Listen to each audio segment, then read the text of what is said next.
ষষ্ঠ থেকে নবম দশম শ্রেণীর শিক্ষার্থীরা সবাই কেমন আছো? আশা করি সবাই ভালো আছো। তো কিছুদিনের মধ্যে তোমাদের অর্ধবার্ষিক পরীক্ষা শুরু হবে, কিন্তু দুঃখের বিষয় হলো এটা যে বর্তমানে আবার নতুন করে করোনা ভাইরাস দেখা দিচ্ছে। সুতরাং এই ভিডিওতে তোমাদের জন্য রয়েছে একটি গুরুত্বপূর্ণ আপডেট, তো তোমরা ভিডিওটি অবশ্যই সম্পূর্ণ দেখবে। এখানে আরেকটা গুরুত্বপূর্ণ কথা হলো, আমাদের এই চ্যানেলে ষষ্ঠ থেকে নবম দশম শ্রেণীর অর্ধবার্ষিক পরীক্ষার সাজেশন দেওয়া হবে এবং যে সাজেশনগুলো থেকে 100% কমন পড়বে। তো তোমরা যারা সম্পূর্ণ ফ্রিতে এই সাজেশনগুলো পেতে চাও তারা অবশ্যই আমাদের এই চ্যানেলটি সাবস্ক্রাইব করে নোটিফিকেশন অন করে রাখো, যাতে আমরা সাজেশনগুলো আমাদের এই চ্যানেলে আপলোড দিলে তোমাদের কাছে নোটিফিকেশন পৌঁছে যেতে পারে। আশা করি বুঝতে পেরেছ। তো আমরা ভিডিওর মূল বিষয়ে আসি।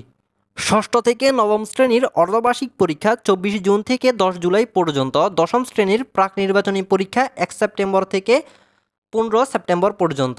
তবে মাদ্রাসা বোর্ড স্কুলগুলো অর্ধবার্ষিক পরীক্ষা 1 সপ্তাহ করে ফেঁচানো হয়েছে। তো শিক্ষার্থীরা এখানে ষষ্ঠ থেকে নবম শ্রেণীর অর্ধবার্ষিক পরীক্ষার তারিখ ফিক্স করা হয়েছে 24 জুন থেকে 10 জুলাই পর্যন্ত, আর দশম শ্রেণীর প্রাক নির্বাচনী ফিক্স করা হয়েছে 1 সেপ্টেম্বর থেকে 15 সেপ্টেম্বর পর্যন্ত, আর মাদ্রাসা বোর্ডের পরীক্ষা 1 সপ্তাহ ফেঁচানো হয়েছে। তবে বর্তমানে আবার নতুন করে করোনার বিস্তার ধীরে ধীরে বৃদ্ধি পাচ্ছে, এর ফলে এই তারিখগুলো অবশ্যই পরিবর্তন করা হতে পারে। যদি করোনার সংক্রমণ আরও বেড়ে যায় তাহলে স্কুলগুলো বন্ধের ঘোষণা নেওয়া হবে।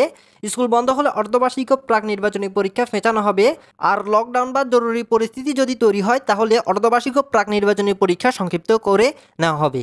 তো শিক্ষার্থীরা, এটি ছিল আমাদের আপডেট। আশা করি তোমাদের কাছে ভালো লেগেছে। যদি ভালো লেগে থাকে তাহলে অবশ্যই একটি লাইক দিয়ে যাবে। তো সবাই ভালো থেকো। আল্লাহ হাফেজ।